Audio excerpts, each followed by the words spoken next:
The Real McCoys, starring Walter Brennan, created by Irving Pincus. Want you to meet the family known as the Real McCoys. That's Grandpappy Amos, the head of the clan. He roars like a lion, but he's gentle as a lamb. And now here's Luke, who beams with joy since he's made Kate Mrs. Luke McCoy. From West Virginia they came to stay in sunny California. Old Grandpappy Amos and the girls and the boys of the family known as the Real McCoys. Hi, Ashley. What are you doing there? Oh, that looks real nice, honey. Mrs. Webster didn't think I'd have time to make it. She sure is going to be surprised. What in tarnation? Grandpa! What tarnation? Off the bucket. Hey, help!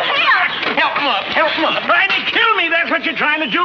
Y'all get together and got an insurance policy on me. Grandpa! Well, You all right, Grandpa? why don't you try and put weed killer in my side or something? Grandpa. A rattlesnake in my bed. What I want to know is who left that bucket out there? I left it there, Grandpa. Grandpa. Kate and I got to talking about that sign for Miss Webster on the fence. Miss Webster can't sign that lady politicker anyways. Grandpa, Mrs. Webster's a fine woman. Oh, hush up. Oh, Grandpa knows that. As a matter of fact, I think he's kind of sweet on her. I think she's kind of sweet on him, too. Don't you go to coupling me up with the likes of her. I get pretty low opinion of them female politicians. My mother used to say, if you want to find a lot of low opinions, you've got to look in a low mind. Miss Webster, come in. I was just leaving. Oh, now don't go. I want to talk to you and Luke. Hello, Hassie. Kate. Won't you sit down? Oh, no, thank you. No, I can't stay. I just came by to leave these pamphlets. Mr. McCoy, I believe you were about to give us your stand on women in politics. Miss Webster, in the history of this great nation, there's been two big calamities. The first was the war between the states, and the second was that black day when some fool gave a woman a say in the running of the government. Maybe you think that men run the world. But don't forget that behind every hero and every leader, you'll find a woman. Well, what do you think comes behind horse thieves and drunkards? Grasshoppers?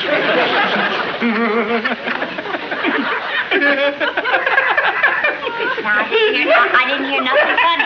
It sure tickled me. Horse thieves and drunkards. Did you make it up?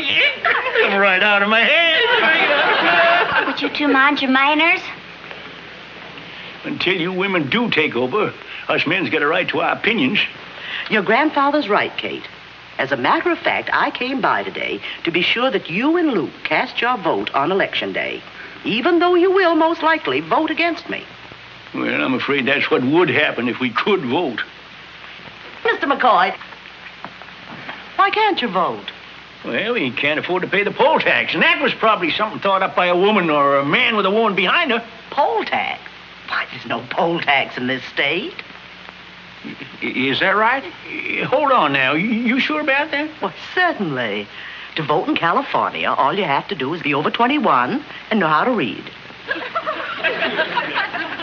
Might have noted, huh, Grandpa? People never learn to read. What do you mean, learn to read? You think you're talking to a couple of jackasses or something? What's the matter with you? I know you people come from a section of the country where sometimes schooling is hard to come by. It won't so hard, but what we got our share. Well, then you will be voting on Election Day. Now, maybe I will and maybe I won't. You know, with answers like that, Mr. McCoy, you ought to be in politics yourself. Well, I've got to be going. I'll see you girls at the town hall Tuesday night, won't I? Oh, Ginger, I plumb forgot. Look at what I made for you, Mrs. Webster. Why, Hassie, how nice. Why, that's beautiful printing. Isn't that, Mr. McCoy? It's nice printing. I don't go along with what it says, but it is nice printing. Yes, indeed. Oh, by the way, Mr. McCoy, I'm reading a very good book about women in politics. When I've finished with it, I'll let you read it. Goodbye, everyone. Bye. Bye. Goodbye, Mr. President. Grandpa, why'd you have to go tell her you could read? You shouldn't have done that. She's only going to find out. What are you talking about? I can read.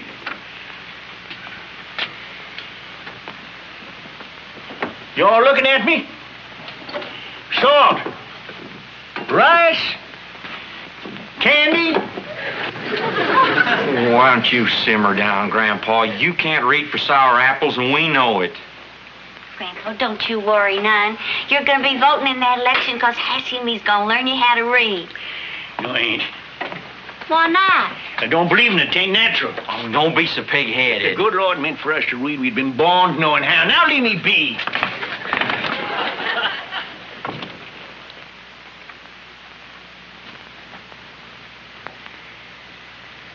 Cucumbers? Close. What are you fighting it for, Grandpa? Learning how to read ain't gonna do you no harm. Think how proud you'd be voting in that election, Grandpa. Yeah. Who wants to vote in a state that's so ignorant they ain't got no poll tax? Now, don't be making up no hogwash. Oh, it's easy for you to talk, Luke. How'd you like to have to learn to read? Why, well, Grandpa Luke's going to be learning right along with you. I won't be learning. Now, hold on, Kate. It ain't hard for you, Luke. You just said so. Why, Luke, for you, just be brushing up, honest. Why, you went to school for a time before your paper passed on. I ain't got no time for no fooling around, Kate. I got me a ranch to look out for. Now, Lukey, honey. No, you can looky, honey. Me, the cat's got pigs, but I ain't learning to read. That's a boy. That's telling her. We ain't learning to read, you hear?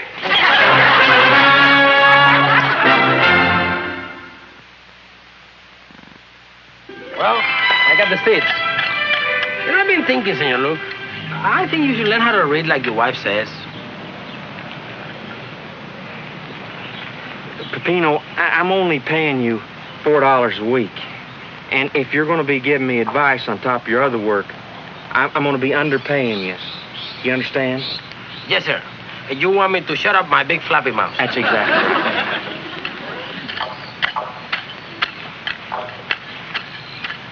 Size 6 and 7/8.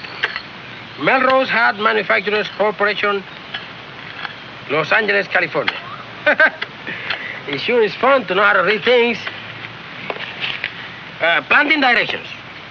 Prepare ground by turning earth to a depth of not less than 6 inches. Remove rocks before seeding. I wonder if I could grow me an enchilada tree if I was to plant me a Mexican. Peppino, I think you better start minding your own business. Can I give you a hand with that, sugar babe? No, thank you. If I need any help at all, I'll ask Peppino to help me.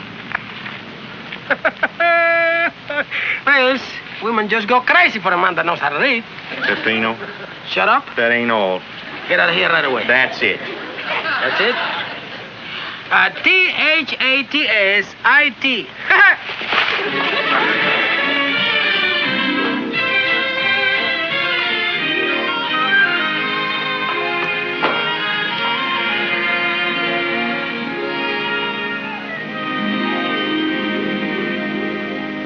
Well, Lukey boy, how's everything going? Oh, look out, Grandpa. Yeah. Why all the moaning and groaning? Oh, you'd be moaning and groaning, too, if you was a 6'2" fella that spent the night on a 5'8" sofa. Oh, she got you on the soapy.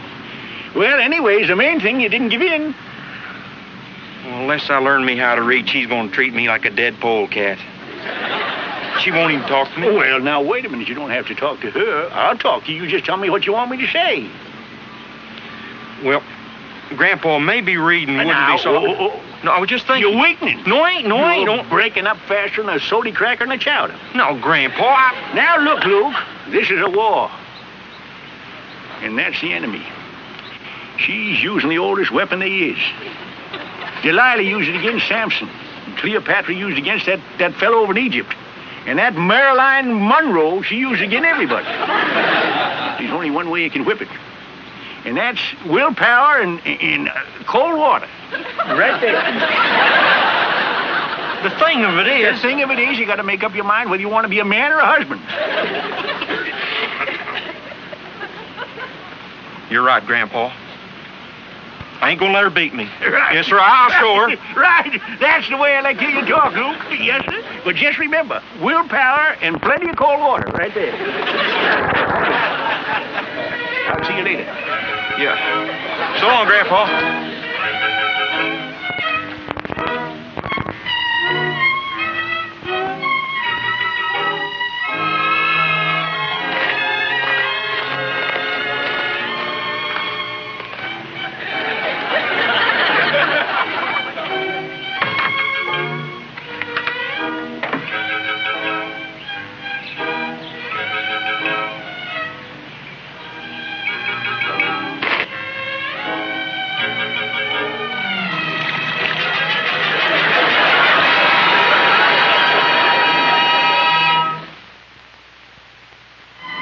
Well, good morning, everybody. Morning, Grandpa. Oh, yeah. I do believe I'm so hungry that if I was to be swallowed by a whale, I do believe I could eat myself out.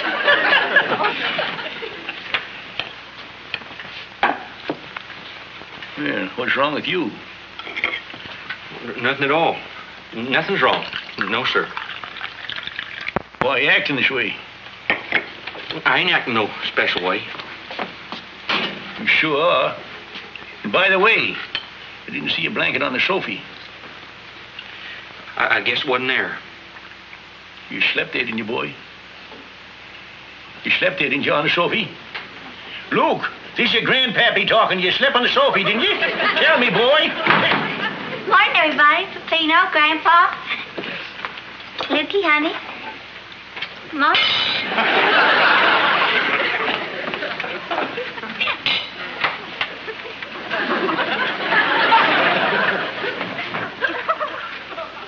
I'm sorry, Grandpa. Maybe the water wasn't cold enough.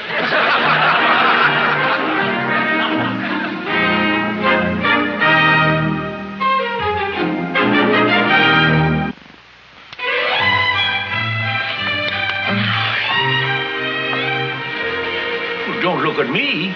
I could have told you that reading was invented by the devil. Never mind now, Grandpa. Luke's going to be voting in the election on account of he'll know how to read. Just yesterday, George McMichaels was saying to me, how come your grandpa don't come to none of the town meetings? Doesn't he know his civic duties? Oh, Grandpa, why don't you let me learn you how to read? I won't make it so hard on you. I'll take it nice and slow so as not to strain your head. All you have to read is just a little bit of the Constitution of the United States. I swear, if you don't leave me be, I'll move out to the barn. Now, okay, come here. Explain yourself. Explain me. You told me C-O-U... Ain't you taking a lesson, Grandpa? Of course I ain't taking no lesson, can't you see? I'm going to read you a story now. Oh, everybody's reading. Reading. Everybody's reading. Now listen, Grandpa. On the edge of a small clearing near a great forest, there lived a poor woodcutter and his wife and 2 children, Hansel and Gretel. Where'd you learn to read that good? I ain't reading, Grandpa. I fooled you. You ain't reading? Heck no. I know the story by heart from hearing Hansie reading it to me. Well, don't that beat all? Know it by heart for just having it read to you, huh? Mm-hmm. Yeah, it might work at that. What might work, Grandpa? Little Luke, Grandpa's going to give you the best present you ever got, but I can't tell you what for. I do not understand, senor. Well, listen hard now, and I'll tell you again. All I gotta do to pass this test is to read what they call the preamble to the Constitution. And what I want you to do is just read it to me over and over and over again, so I know every word by heart. Then I can make out like I was reading, you understand? Yes, and I wish I did not. What's the matter with you, Peppino? I just don't like the sound of this idea, Grandpa. Will you listen to me? I am trying to listen to you, and I cannot hear you on account of the other fellow. What other fella? The one up here in my head. He's saying, Pepino Garcia, for playing tricks to the government of the United States, we are going to send you back to Mexico in 2 pieces. This ain't nothing against the law. This is just like a harmless little joke. Are you sure we will not be laughing in jail? No. Nobody's going to know how it happened. We'll do it right here. Nobody'll see us, nobody'll hear it. You ain't got nothing to worry about. No, senor. I just don't like to take the chance. All right, Peppino. I didn't want to do it like this, but you're making me do it the hard way now. I was talking with that fella, Martinez, that runs the garage the other day, and, well, he told me what he was going to do when he catches up with that fella that kept his daughter Juanita out the other morning till past 4 o'clock. Why are you telling me this? Nothing, only that this Martinez is a pretty rough fella. What does it have to do with me? Well, just so happened that there's a night I couldn't sleep, and I seen you when you come in just past 4 o'clock. That does not prove I was out with Juanita Martinez. No, that's right. It didn't prove nothing, but I guess we'd have to leave the proving up to Martinez, huh?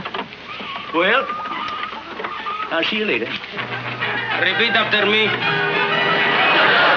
We, the people of the United States, We, the people of the United States, in order to form a more perfect union, Promote the general welfare and secure the blessings of liberty to ourselves and our posterity.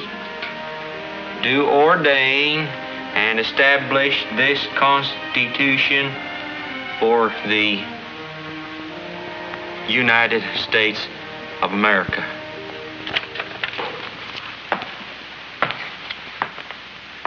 Good enough, Mr. McCoy. Congratulations! Thank you. Proud of you? So am I. Well, I don't suppose there's any chance of our seeing that stubborn grandfather of yours tonight, is there? No, I'm feared not, Miss Webster. He tried so hard to learn how to read.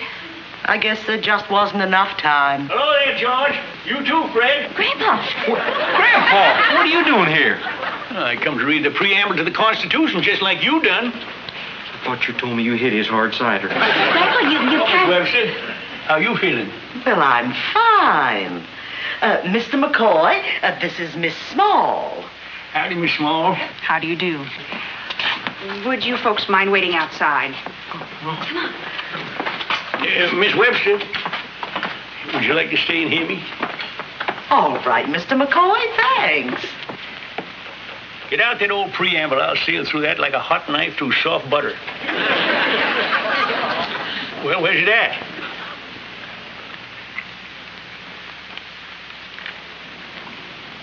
How do you want it? Standing or sitting? Didn't you read the sign, Mr. McCoy?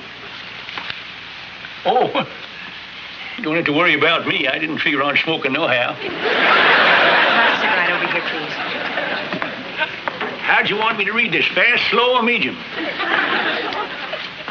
I know you'll find it hard to believe, Mr. McCoy, but from time to time, we find dishonest people trying to get around our reading law by memorizing the preamble. What kind of a sick mind would think of a thing like that? Mostly people who don't understand how important the right to vote really is. They just don't realize what our forefathers sacrificed to secure that right for us. Well, Miss Small, Mr. McCoy understands the importance of the right to vote. We don't have to worry about him. Now, go on, Mr. McCoy. Let's see you whip right through it, like you said.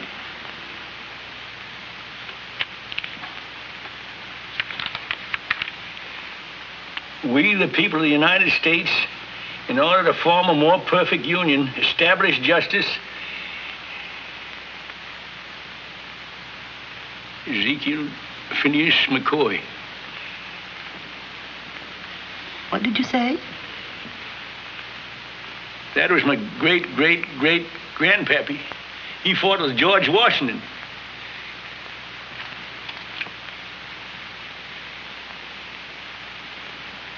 Honest Zeke, they called him.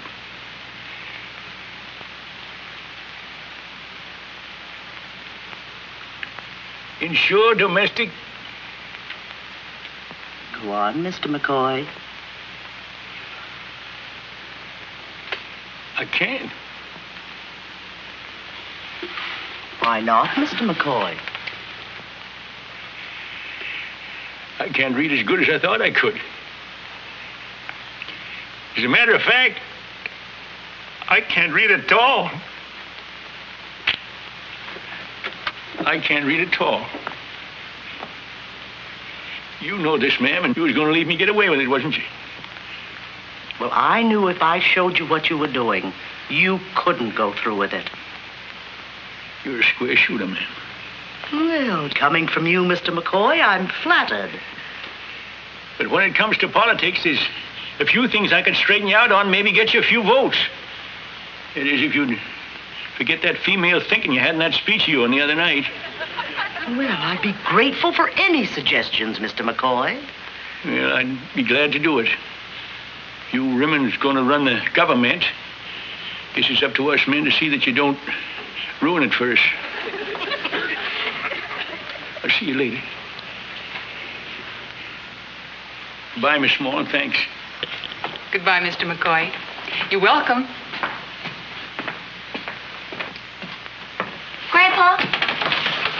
Grandpa, did you take it? I take what? The reading test. What reading test? You know I can't read. What you been doing, hitting a hard side or something, you people? Well, Grandpa, you said you was going in there. Don't tell me what I said, Luke. I ain't got no time to go fooling around. I got a lot of work to do. What kind of work? I got some new IDs for Miss Webster's campaign. I got to get home and get going on it. Hassie, you come along. You do the right and I'll do the thing.